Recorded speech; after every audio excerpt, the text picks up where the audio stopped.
I always thought that trust was the foundation of marriage. When I married Sienna 12 years ago, I didn't hesitate to hand over the financial side of our life to her.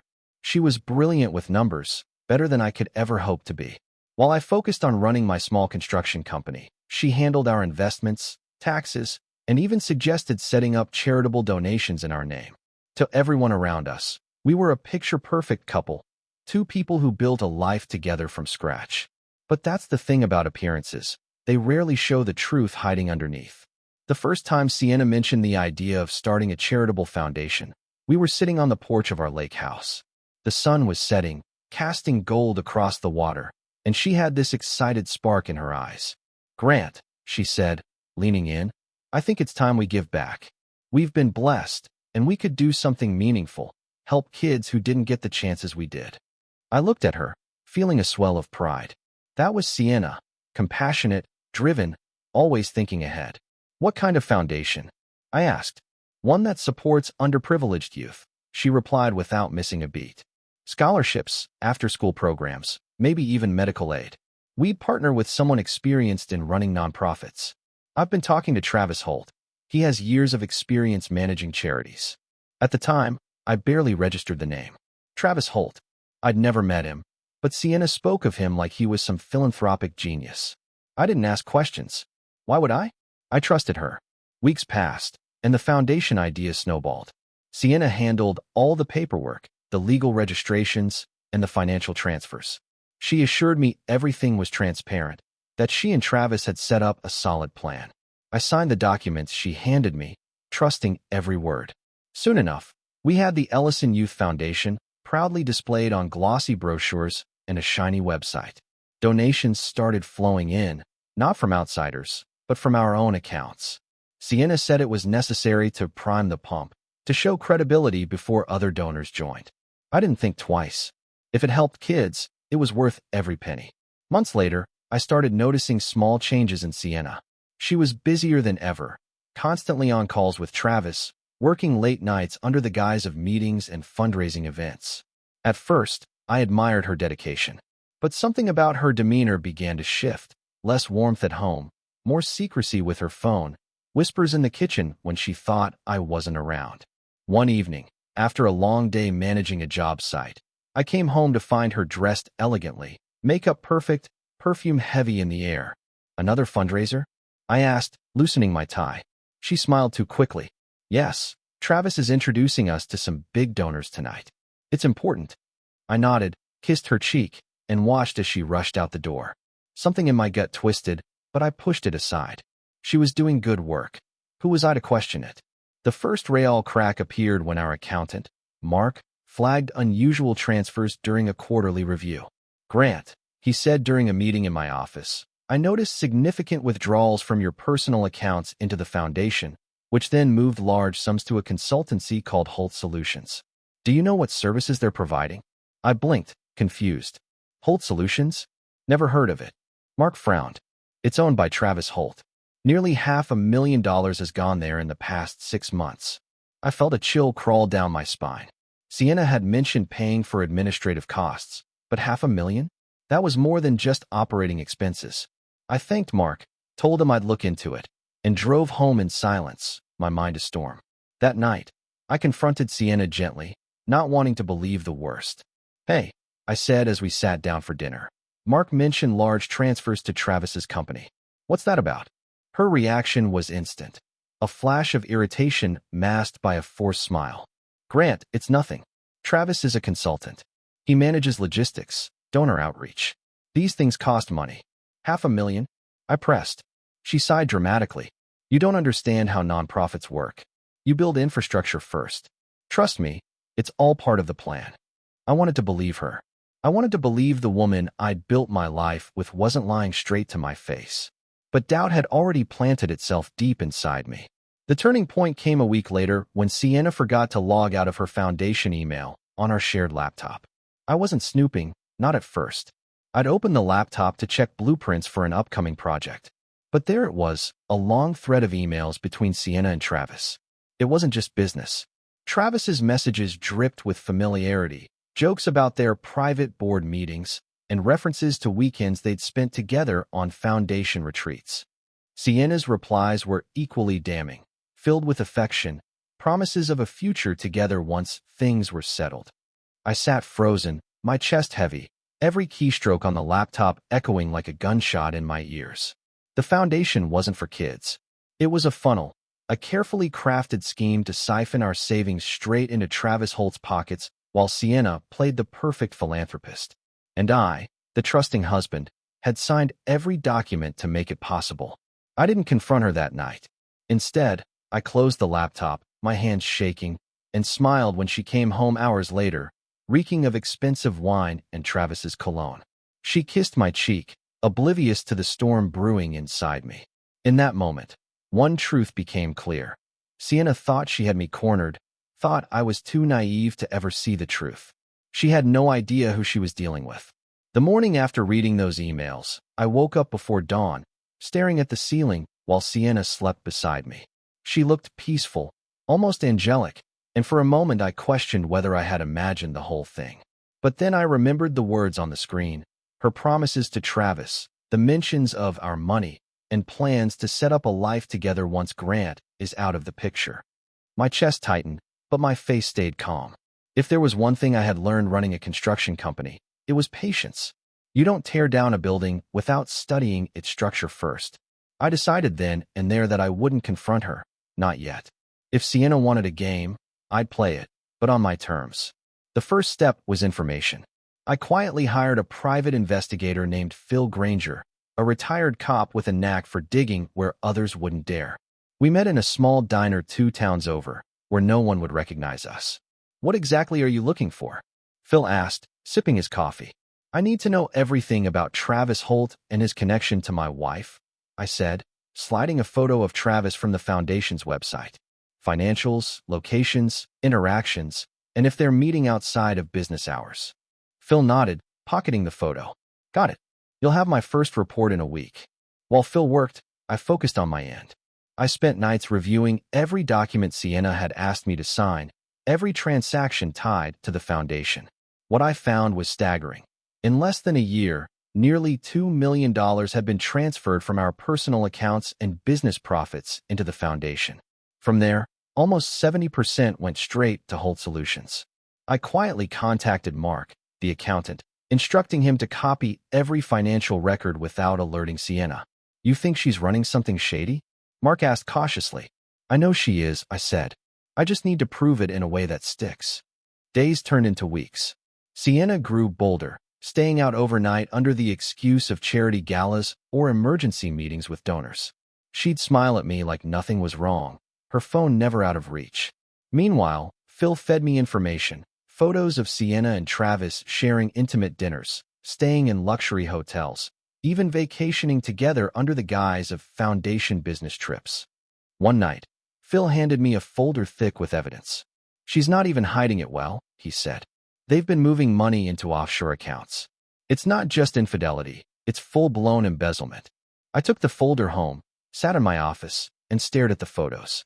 There was Sienna, laughing in a candlelit restaurant, her hand resting on Travis's knee. Another shot showed them entering a beachfront villa arm in arm.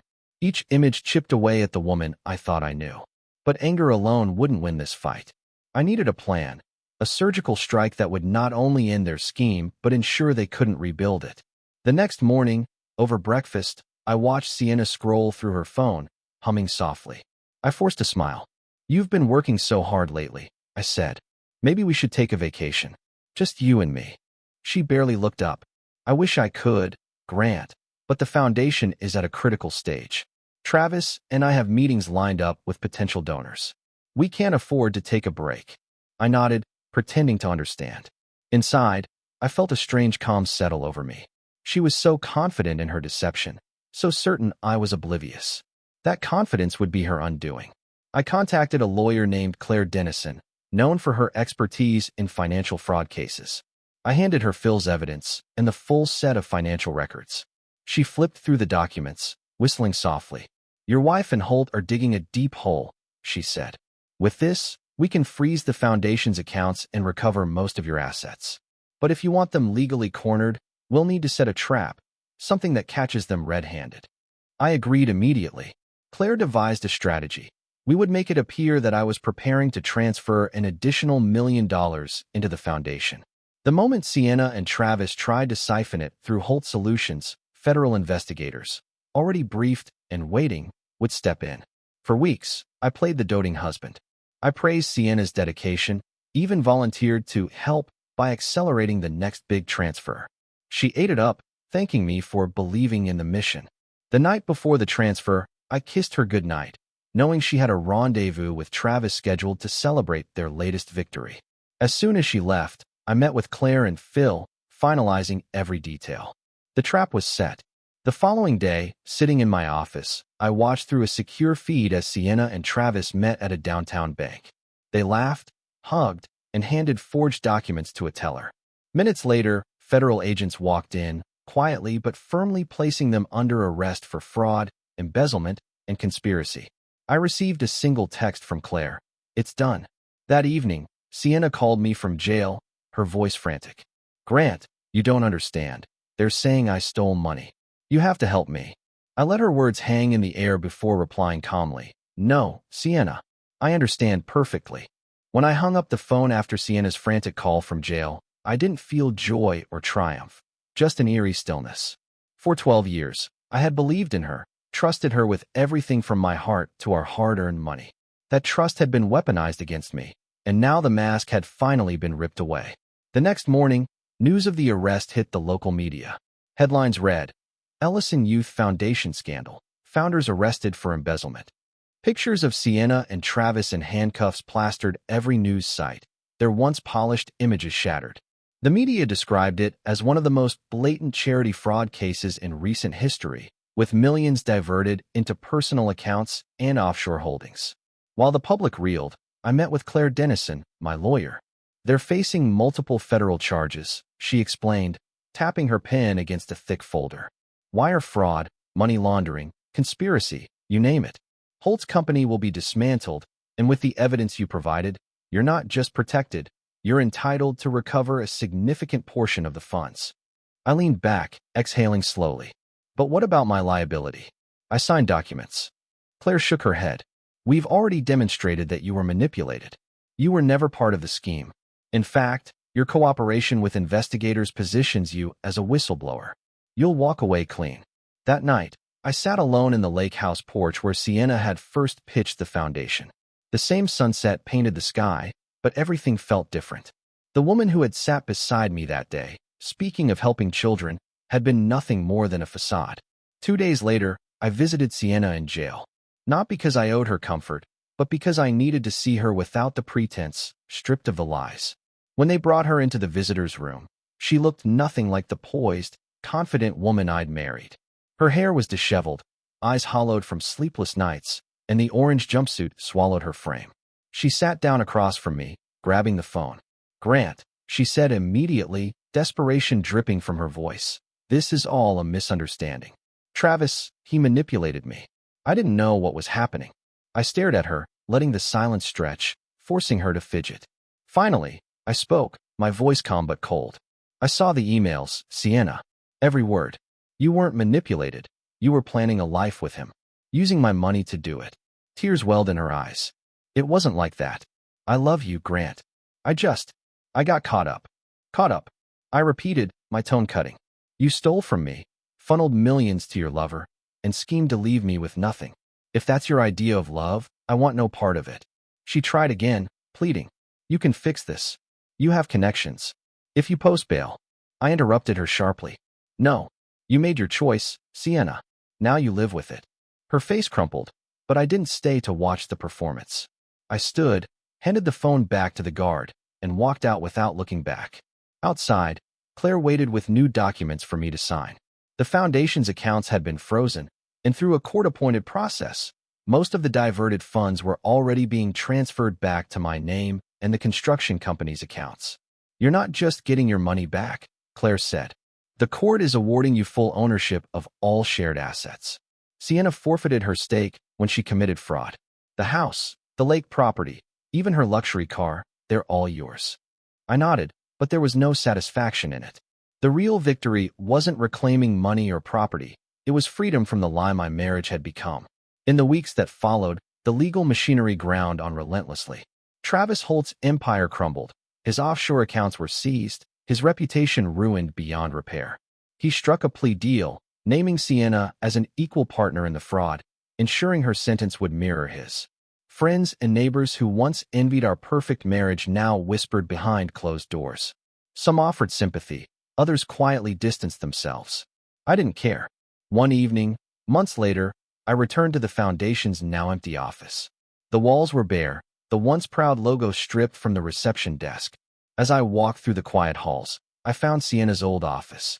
On her desk lay a single framed photo of us from better days, smiling, young, hopeful.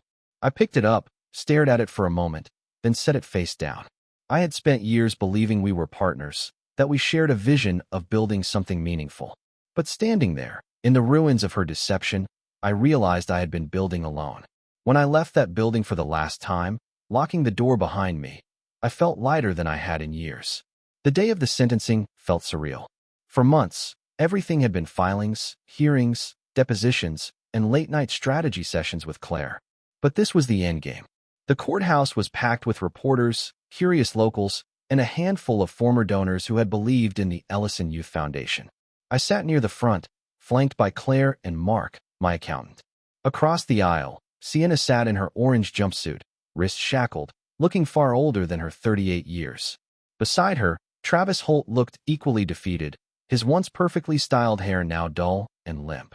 They didn't look like masterminds of a multi-million-dollar scheme anymore, just two people who had gambled with other people's lives and lost.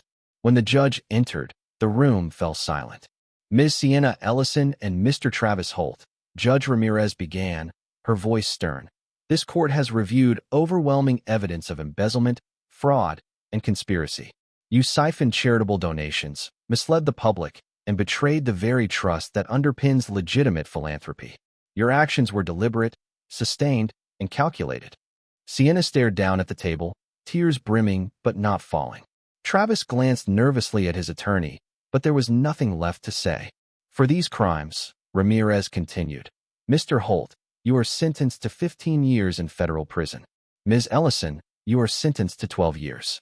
Restitution in the amount of $2.3 million is ordered jointly, though the court acknowledges the majority of assets have already been returned to Mr. Ellison and legitimate beneficiaries. There was a murmur in the room, cameras clicking furiously.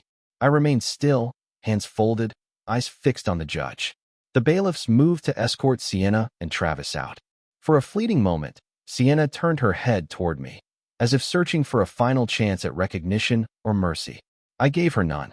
She had made her choices long before this day.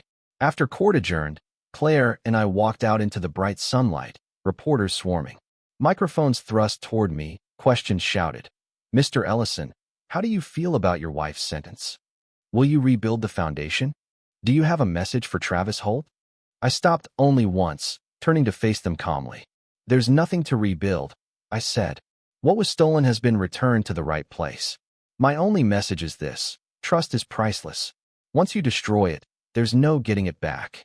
That clip would run on every local station for weeks, but I didn't care. I had no interest in fame or sympathy. I just wanted my life back. In the following months, I quietly dissolved what remained of the foundation, redirecting legitimate funds to establish charities that actually helped children. My construction company recovered faster than I expected, thanks in part to renewed trust from clients who saw me as a man who had survived betrayal and corruption with dignity intact. But Sienna didn't fade from my life as quickly. From prison, she sent letters, long, rambling apologies that swung between self-pity and desperate pleas for forgiveness. I never responded. Claire advised me to keep them for legal purposes, and that's all they became, evidence of a past I would never revisit. One letter stood out. In it, Sienna wrote, I thought Travis was my escape, my chance at freedom. But when we were caught, he turned on me instantly. You were the only one who ever truly stood by me, and I destroyed it. I don't expect you to forgive me, but I need you to know, I've lost everything. Reading that, I realized she still didn't understand. She hadn't just lost everything. She had thrown it away, willingly, for greed and a man who saw her as nothing more than an accomplice. Years later, Travis would try to appeal his sentence and fail. Sienna would be released early on parole, but by then, everything we had built together was gone. Our marriage, her reputation, even her ability to rebuild financially. The court had stripped her of all claims to our properties, savings, and business holdings. She left prison with nothing more than a small stipend from a halfway house program. Meanwhile, I had moved on, not into another marriage or relationship, but into a quieter, simpler life. I sold the lake house that had once been her stage for deception and bought a smaller cabin in the mountains, away from reporters, away from whispers. There, I rebuilt myself piece by piece, not as the trusting husband who'd been betrayed, but as a man who had stared down betrayal and refused to break. One crisp autumn morning, as I stood on the porch of that cabin, watching mist roll over the hills, Claire called. "It's officially done," she said. "The last appeals are closed. Financially and legally, you're free of them both." I thanked her, hung up, and let out a long breath I felt I'd been holding for years. Justice wasn't loud or cinematic. It didn't come with fireworks or parades. It came quietly, in moments like that, knowing that the people who tried to destroy me had destroyed only themselves, and that I had walked away intact. By the time the legal dust had fully settled, nearly 2 years had passed since Sienna's arrest. Life had returned to a steady rhythm, though it would never be the same as before. My days no longer revolved around firefighting crises or second-guessing trust. Instead, they were about quiet progress. My construction company thrived. The scandal, oddly enough, brought new business. Clients saw me as a man who had endured betrayal yet managed to protect his livelihood with integrity. I hired new crews, expanded into sustainable building projects, and even partnered with local schools to teach trade skills to teenagers. The irony wasn't lost on me. I had unknowingly funded a fraudulent charity, yet now, for free, I was genuinely helping young people, the way Sienna once claimed we would. Life in the mountain cabin suited me. No media, no whispers, no staged charity events. Just the sound of wind through pines and the steady rhythm of work boots on gravel. I'd wake early, brew black coffee, and watch deer move through the fog. It was a stark contrast to the life Sienna and I had once shared, filled with dinner parties, galas, and long weekends pretending we were philanthropists. I didn't follow her parole hearing when it came up. Claire handled the paperwork to ensure no claims could be made on my assets. I thought that was the end of it, until one afternoon, as I was unloading supplies from my truck at a job site, I saw her. Sienna stood near the edge of the lot, thinner than I remembered, dressed plainly in second-hand clothes. She looked uncertain, clutching a worn handbag. I approached cautiously, signaling to my foreman to give us space. "Sienna," I said evenly, "what are you doing here?" She looked up, and for a moment, I saw a flicker of the woman I'd married, except this time, stripped of vanity and pretense. "I heard you were working here," she said softly. I just wanted to see you. To explain." "There's nothing left to explain," I replied. She nodded slowly, eyes brimming but never spilling tears. "You're right. I ruined everything. Travis lied to me, but I lied to you worse. I thought I'd come out and rebuild my life, maybe even try to make amends, but no one will hire me. I can't even rent an apartment without someone recognizing me." I crossed my arms. "Actions have consequences, Sienna. You knew that when you forged those documents, when you moved our money into his accounts. You weren't a victim. You were a partner." Her shoulders sagged. "I know. I don't expect forgiveness. I just wanted to see if you hated me." I took a long breath, looking past her at the mountains rising against the horizon. "No," I said finally. "I don't hate you. Hate would mean I'm still carrying this with me. But I've let it go. I rebuilt my life without you, and I'm better for it." She nodded, a faint tremor in her hands. "Then I'll leave you alone," she whispered. She turned to go, but I stopped her. "Sienna," I said, and she froze. "You'll have to live with what you did, but you're still alive. That means you've got a chance to do something different. Don't waste it." She glanced over her shoulder, a mixture of gratitude and shame in her eyes, then walked away without another word. That was the last time I saw her. Months passed, and with each one, I felt a little more distance from the man I used to be. The man who had trusted blindly, who had been betrayed, who had thought his world was over. My business grew, my crews became like family, and eventually, I began to think about what life might look like beyond survival. One spring, I was invited to speak at a community college about rebuilding after financial fraud. I almost declined but decided to go. Standing on that stage, telling my story not as a victim, but as someone who fought back and endured, I saw faces in the audience light up with recognition. People who'd been conned, betrayed, written off. They leaned in, listening, knowing they weren't alone. After the talk, a young man approached me, saying he'd lost everything to a fraudulent partner and was ready to quit. I told him what no one had told me when my life fell apart. You don't get to choose what breaks you, but you damn well get to choose what you build afterward. I drove home that night, stopping by a roadside diner for pie and coffee. As I sat there, watching rain streak the window, I realized I'd crossed an invisible line. I wasn't just surviving betrayal anymore. I was leading a new life, one forged by resilience, not pain.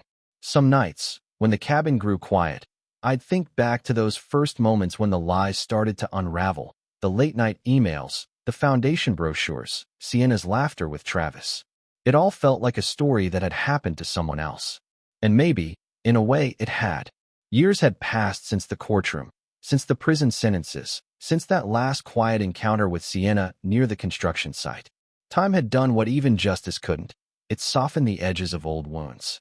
I had built a life far removed from betrayal and schemes. The mountain cabin had become my sanctuary, a place where hard work and honesty felt like enough. My construction company no longer carried the weight of scandal. Clients now came to me not because they pitied me, but because they respected what I stood for, a man who knew how to rebuild not just buildings, but lives.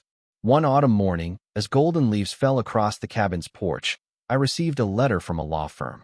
At first, I thought it was just another routine document about property or taxes. But as I read, my breath caught. Travis Holt had died in prison. Natural causes, they said. No family to claim what little remained of his personal assets. Because of restitution laws and prior agreements, I was the legal recipient of those funds, money that had once been siphoned from me through deceit. I stared at the letter for a long time, conflicted. The past was offering me a final piece of itself, wrapped in quiet irony. Eventually, I deposited the funds, not into my own accounts, but directly into legitimate charities that supported foster youth and trade programs. The kind of work the Ellison Youth Foundation had pretended to do, but never did. A few months later, I received a handwritten note from a young woman who had benefited from one of those programs. Because of this scholarship, she wrote, I'm the first in my family to attend college.